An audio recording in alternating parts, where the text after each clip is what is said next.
Black history is American history, and we should be versed in the history of our country and all of its demographics. So many people are unaware of what transpired in the past, and in order to know where you're going, you need to know where you came from.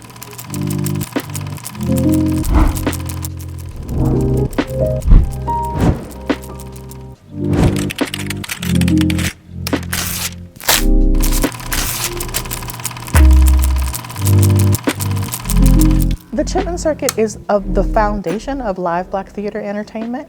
So if you can't perform in a concert space like a Carnegie Hall in New York, but you can perform in a theater like the Tampa Theater here or the Palace Theater, which was an early Toba theater here in the state, you are able to form a community with other Black artists. So the beginning of early blues begins there, but also early rock and roll and R&B, because you have these entertainers coming into these clubs, particularly in the South, where they are able to rise to their best caliber artists, kind of sense of excellence, where they're not allowed to do that in white-only theaters or spaces. So it really kind of becomes a training ground for all of the artists that rise to success in the 1950s and 60s.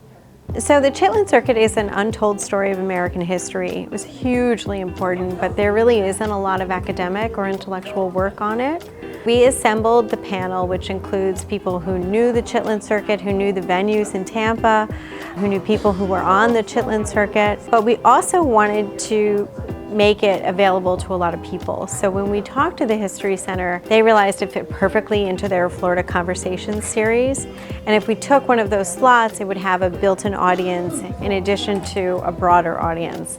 And that's how this started. Chitlins is a delicacy in the Black community, and consequently, that's how it got its name, because we took the worst of the pig and made it a delicacy.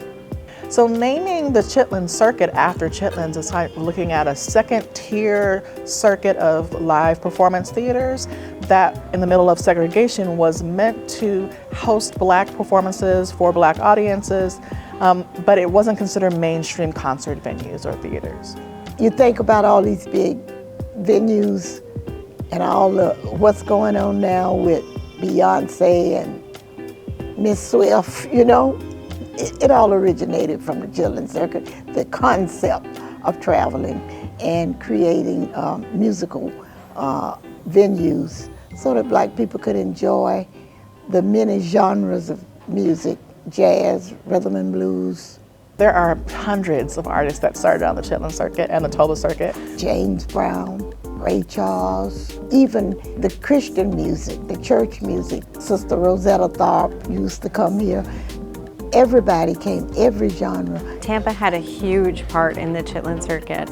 And I think there's a buzz around the country that the Chitlin Circuit was really important, but Tampa had a really large role. We not only had housing for artists that came to town, but we had a number of clubs that were sought after for Chitlin Circuit artists.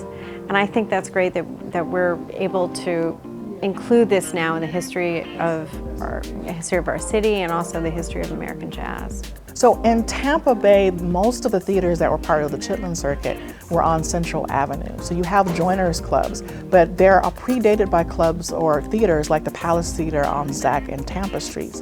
And so you have a network or an enclave of African-American art spaces, but also commercial and business spaces that are interwoven together, so that you have the clubs on Central Avenue, but they're also being supported by boarding houses where artists could stay, restaurants where artists can eat, cleaners, tailors, any manageable Black business that would need to be supporting the artists are available in that Central Avenue area. The funding from the Hillsborough County Arts Council made this programming possible.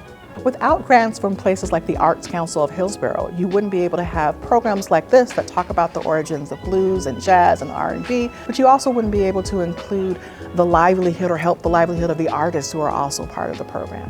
And so this funding opportunity is essential to keeping the arts alive here.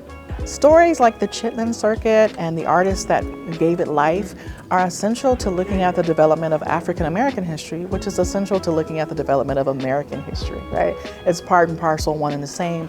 And that looking at the vibrant origins of American entertainment is a way of looking at the lived experiences of American people, not just the challenges and the obstacles and the difficult things that we have to deal with, but the love, the joy, the leisure, the laughter, the things that make American humanity whole.